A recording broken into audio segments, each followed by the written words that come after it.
நீ சூரியன் நான் தாமரை நீ பார்த்தால் தானே மலர்கிறேன் அப்படி நீங்க தாமரை மலர்ந்து கொண்டிருக்கு. யாரை பார்த்து? திமுகவை பார்த்து மலர்ந்து கொண்டிருக்கு. பெரிய கருப்பனையா முன்னாடி உட்கார்ந்துருக்க, மேல ஒரு பாட்டு ஓடுது. குலுக்கி வச்ச கொக்கா கோலா போல சாயங்கால வேலை பொங்கி வந்தாலும் பாட்டு ஓடுது. உடனே அமைச்சர் அம்மா மேல நின்று ஆடுது, கொஞ்சம் கீழே வந்து ஆடுமா. இது எந்த கொள்கையில வருது? பதில் இருக்கா? இது நான் அந்த பிஜேபி பூச்சாண்டில ஐயோ பிஜேபி உள்ள வந்துடும், பிஜேபி உள்ள வந்துடும். பிஜேபியோடு மறைமுகமாக கள்ள உறவில் இருக்கக்கூடியவர்கள் திமுக கட்சியை சார்ந்தவர்கள் தான். சிபிஐ ரைடு காலையில வரும், சாயங்காலம் டெல்லிக்கு போயிடுவாங்க. ஒரு பாட்டு ஒன்று பாத்தீங்களா?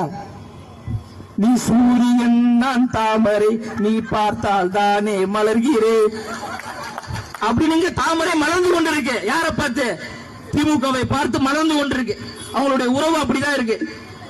ஆனா இவங்க நம்மளை பார்த்து பிஜேபி பிடிஎம் பாங்க, தற்கூரி கூட்டம், இவங்களுக்கு எல்லாம் என்ன தெரியும் அப்படின்னு நம்மள சொல்லிட்டு, துணை முதலமைச்சர் திரு உதயநிதி ஸ்டாலினுடைய பிறந்தநாள் நிகழ்ச்சியில ஒரு அமைச்சர், அது பேர் சொன்னா உங்களுக்கே தெரியும், கருப்ப ரொம்ப குசும்புகார அப்படிம்பாங்கல்ல. பெரிய கருப்பனையா முன்னாடி உட்கார்ந்துருக்க, மேல ஒரு பாட்டு ஓடுது. குலுக்கி வச்ச கொக்கா கோலா போல சாயங்கால வேலை பொங்கி வந்தாலும் பாட்டு ஓடுது. உடனே அமைச்சர் அம்மா மேல நின்று ஆடுது, கொஞ்சம் கீழே வந்து ஆடுமா. இது எந்த கொள்கையில வருது? இது எந்த திராவிட சித்தாந்தத்தில் வருது? இது எந்த தேசியத்தில் வருது? அக்கா கனிமொழி அவர்கள் ஒரு மேடையில பேசிட்டு இருக்கும் போது நல்லா புல் போதையில ஒருத்தர் பட்டாப்பட்டி டவுசர் போட்டு மேல ஏறாப்ல. அந்த அக்கா தம்பி இறங்குங்க இறங்குங்க, அந்த பட்டாப்பட்டி டவுசர் போட்டு போதையில ஒருத்தர் மேல ஏறாரு.